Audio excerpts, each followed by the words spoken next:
तो पार्ट 29 की शुरुआत वहीं से होती है जहां पिछला पार्ट खत्म हुआ था। हेइन पूरे मीडिया के सामने बता देती कि वो टर्मिनली इल है, जिससे सब लोग शॉक्ड रह जाते हैं। इधर योंगदुरी में भी ये प्रेस कॉन्फ्रेंस हेइन और हिनवो की पूरी फैमिली देखते हैं, जो देखकर सभी लोग बहुत ही ज्यादा शॉक्ड एंड सैड होते हैं। हेइन स्टेज से उतरकर हिनवो की ओर आने लगती है, पर तभी उसे फिर से हेलुसिनेशन होती है। पर इस बार उसे अपने चारों ओर बस फूल दिखाई दे रहे थे, लेकिन जैसे ही वो पीछे मुड़ती है फिर से वही कोहरा छा जाता है और वो नीचे गिरने वाली होती है। हिनवो भागकर उसे होल्ड कर लेता है, पर हेइन उसके कंधों पर ही बेहोश हो जाती है। हिनवो उसे जल्दी से हॉस्पिटल ले जाता है। हेइन अपने मन में कह रही होती है कि मैं अभी मर नहीं सकती, अभी तो मैंने तुम्हें कुछ भी बताया नहीं है। वो हिनवो के लिए कहती है कि मैं कभी तुम पे गुस्सा नहीं थी, मैंने तो अभी तक तुम्हें थैंक यू भी नहीं कहा। मेरे साथ और मेरी फैमिली में इतना सब कुछ सहने के बाद भी तुमने हर कदम पे मेरा साथ दिया, मेरे पास रहे। तभी फ्लैशबैक में हम देखते हैं कि कल रात जब हिनवो ने हेइन के रूम के बाहर से उसे आई लव यू कहा था, हेइन ने भी उसे आई लव यू कहा था। कमिंग बैक टू प्रेजेंट, हेइन को आईसीयू में ले जाया जाता है, जहाँ उसका ट्रीटमेंट चालू होता है। हिनवो रोते हुए उससे बाहर से देख रहा था। कुछ देर बाद हिनवो और हेइन की फैमिली पहुंच जाती है, जो अपनी बेटी की ये कंडीशन देखकर बहुत ज्यादा दुखी होते हैं। इधर बोमजा आंटी बटलर के साथ हॉस्पिटल के लिफ्ट में गई ही थी, वहाँ पर सियोली अपने गार्ड्स के साथ पहुंच जाती है। बटलर तो डर की मारी खुद ही बाहर चली आती है और बोमजा को अपनी गार्ड्स की हेल्प से बाहर फेंकवा देती है। बोमजा आंटी सीढ़ियों से ऊपर चली आती है और सियोली से बहुत रिक्वेस्ट करती है कि उन्हें बस अपने डैड से एक बार मिलना है। बोमजा को इतना रोता हुआ देखकर सियोली मान जाती है, कहती है कि चेयरमैन को एक बार देखकर चुपचाप निकल जाना, वरना मेरे गार्ड्स तुम्हें धक्का मार के बाहर फेंक देंगे। बोमजा आंटी मान जाती है तो बटलर भी उनके पीछे पीछे अंदर चली आती है और अंदर जाकर वो लोग देखते हैं कि चेयरमैन तो बैठे हुए थे। बोमजा भागकर उनके पास आती है और उन्हें बता रही होती है कि सियोली ने आपको धोखा दिया और हमारा सब कुछ छीनकर हमें घर से ही निकाल दिया है। और सियोली को बताती है कि अब मेरे डैड को होश आ गया, इसलिए अब तुम्हारी पावर ऑफ अटॉर्नी कोई काम की नहीं है। लेकिन चेयरमैन को तो कुछ याद ही नहीं था, इवन वो किसी को भी नहीं पहचान रहे थे, जो देखकर सियोली बोमजा और बटलर को बाहर फेंकवा देती है। इधर हेइन की मॉम हिनवो से पूछने लग जाती है कि आखिर हेइन को क्या हुआ है। डॉक्टर ने हेइन के सीरियस कंडीशन के बारे में बताते हैं और अभी तो उसकी कंडीशन और ज्यादा बिगड़ गई है, इसलिए उसकी सर्जरी अभी करना पॉसिबल नहीं है। हेइन की मॉम हिनवो पे गुस्सा करने लग जाती है कि तुम्हें इसके बारे में सब कुछ पता था, पर तुमने हम सबको नहीं बताया, तुमने फिर से हमारी फैमिली को धोखा दिया। पर हेइन के डैड उन्हें चुप कराकर डॉक्टर हिनवो को सॉरी कहते हैं। हेइन के पेरेंट्स होने के बाद भी उन्हें उसकी कंडीशन के बारे में कुछ भी नहीं पता था। हेइन की मॉम तो बहुत ज्यादा रोने लग जाती है, तो हिनवो उन्हें कंसोल करता है।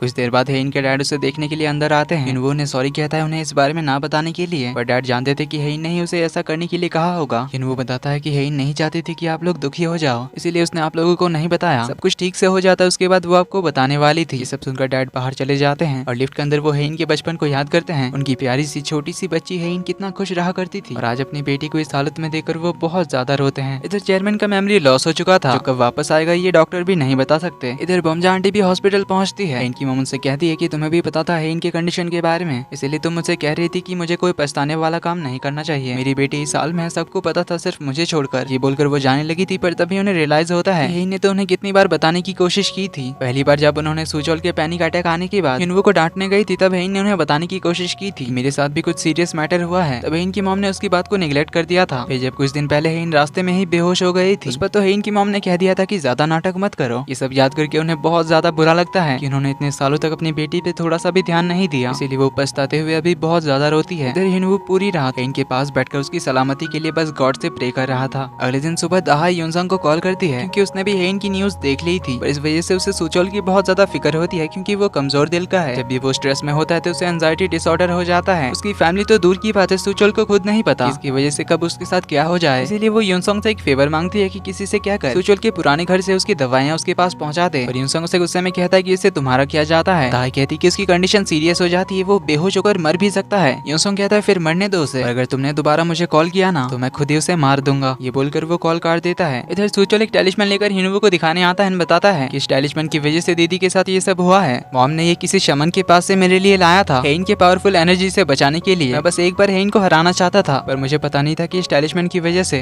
हेइन बीमार हो जाएगी। ये बोलकर वो बहुत ज्यादा दुखी होता है और उस टेलिस्मैन को फाड़ देता है। तो हिनवो से कंसोल करता है, तभी हेइन को होश आ जाता है। तो वो सुचोल से कहती है कि वही पागल के इस टेलिस्मैन की बात कर रहा है। सुचोल कहता है देखा ना ये टेलिस्मैन कितना पावरफुल था, इसको फाड़ते ही हेइन को होश आ गया। हेइन सामने से उसे ही सॉरी कहती है। सुचोल कहता है कि शायद हेइन के दिमाग पे असर पड़ा है, हेइन मुझे क्यों सॉरी बोल रही है। उसे डॉक्टर एंड फैमिली वालों को बुलाकर लाने के लिए कहता है। वो हेइन से पूछने आता है कि क्या तुम ठीक हो, पर हेइन जवाब में उसे आई लव यू कहती है और बताती है कि मैं जब से तुमसे मिली हूँ तब से सिर्फ तुमसे ही प्यार किया है और आज भी उतना ही प्यार करती हूँ। आई एम सॉरी, मैंने तुम्हें अच्छे से ट्रीट नहीं किया, तुम्हें हमेशा खुश रखने का वादा किया था पर नहीं निभाया। मैंने तुम्हें मेरी फैमिली के साथ अकेला छोड़ दिया, उसके लिए भी आई एम सॉरी, पर फिर भी तुमने इतने सालों तक मुझे और मेरी फैमिली को झेला, हर कदम पे साथ दिया, उसके लिए थैंक यू। इट्स ओके, मेरे लिए बुरा मत फील करना। वो कुछ कहने जाता है, पर हेइन कहती है कि अगर मैंने अभी ये सब नहीं कहा तो तुम्हें पता ही नहीं चलेगा कि मैं कैसा फील करती हूँ, पता नहीं कब मर जाऊँ, इसलिए अभी बता रही हूँ। ये सब सुनकर हिनवो तो और ज्यादा रोने लग जाता है और फिर उसका का हाथ होल्ड करके कहता है कि कल पूरी रात मैंने गॉड से तुम्हारे लिए प्रे किया है। मैंने उनसे कहा कि अगर तुम्हें कुछ हो गया तो मैं कुछ नहीं करूंगा, हर दिन रोता रहूंगा, बहुत ज्यादा ड्रिंक करके कहीं रास्ते पे पड़ा रहूंगा। अगर तुम्हें कुछ हो गया तो पता नहीं मैं कहाँ जाऊंगा, इसीलिए ऐसी बातें मत करना। हेइन कहती कि अब तो मुझे सोने से भी डर लगता है, पता नहीं अगली सुबह मैं उठूंगी या नहीं। यूनवू कहता है डरना मत, तुम्हें कुछ नहीं होगा क्योंकि मैं तुम्हें कुछ नहीं होने दूंगा। ये बोलकर वो हेइन को सीने से लगा लेता है। इधर सुचल सभी को बुलाकर हेइन के रूम की ओर आ रहा था। तभी वो दूर अपनी मॉम को देखता है तो वो उन्हें भी बता देता है कि हेइन को होश आ गया है। पर ये सुनकर तो हेइन की मॉम बहुत ज्यादा रोते हुए कहीं और चली जाती है क्योंकि इनकी हिम्मत नहीं हो रही थी हेइन के सामने जाने की। इधर सभी लोग हेइन के सामने और नहीं रोते और उसे हौसला देते हुए चीयर करते हैं। हेइन अपनी मॉम को ना देखकर उनके बारे में पूछती है तो वो उन्हें ढूंढते हुए बेसमेंट पहुंच जाता है जहाँ हेइन की मॉम अकेले बैठकर रो रही थी। हेइन की मॉम को रियलाइज हो चुका था कि उन्होंने बचपन से हेइन के साथ कितना बुरा किया है। बचपन से हेइन कितनी अकेली रही होगी क्योंकि उन्होंने कभी हेइन पे ध्यान ही नहीं दिया था। वो अपनी गलतियों के बारे में हिनवू को बताकर बहुत रो रही थी। दरवाजे के बाहर से हेइन उनकी सारी बातें सुन रही थी। वो अंदर चली आती है। हिनवू उन दोनों को बात करने देने के लिए बाहर चला आता है तो हेइन की मॉम अपनी गलती रियलाइज करके उससे माफी मांगती है। इस तरह बातें करके दोनों माँ बेटे का रियूनियन हो जाता है। इधर सियोली चेयरमैन को घर वापस ले आती है और चेयरमैन को अभी तक कुछ याद नहीं आया था। बटलर भी सियोली की चमचागिरी करते हुए उसके साथ आ जाती है। सियोली घर पे ही एक बोर्ड मीटिंग बुलाती है क्योंकि कल की प्रेस कॉन्फ्रेंस के बाद क्वींस ग्रुप के स्टॉक प्राइस गिरने लगे थे, इसलिए सियोली सबसे पहले अपने पीआर टीम को काम में लगा देती है इन सारे न्यूज को और ज्यादा फैलने से रोकने के लिए। और क्वींस ग्रुप के साथ बहुत सारे बड़े बड़े कंपनीज का पार्टनरशिप था। जो लोग अब यूनसंग और सियोली पे प्रेशर डाल रहे थे सब कुछ ठीक करने के लिए, यूनसंग तो काम पे भी लग गया था। इस गिरते हुए स्टॉक प्राइस का अब एक ही रास्ता था, चेयरमैन के 900 बिलियन वॉन के सीक्रेट फंड को ढूंढना, जिसको यूनसंग ने ट्रैक कर लिया था।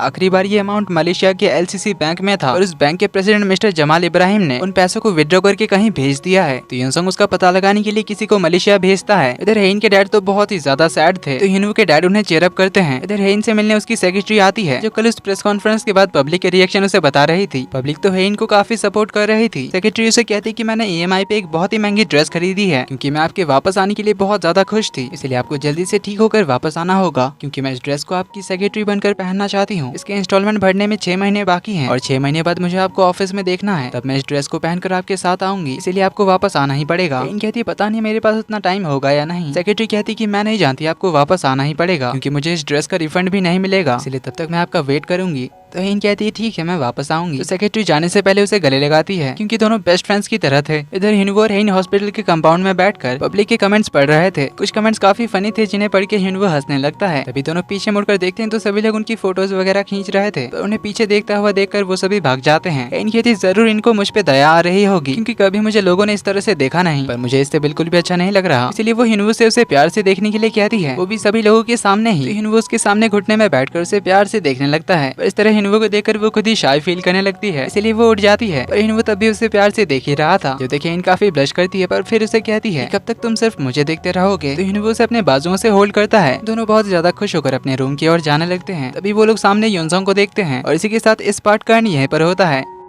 वीडियो पसंद आई तो वीडियो को लाइक कर देना, चैनल पर पहली बार आए तो do subscribe and hit the bell icon. जल्दी ही मिलते हैं अगले पार्ट में, तब तक के लिए take care and bye bye.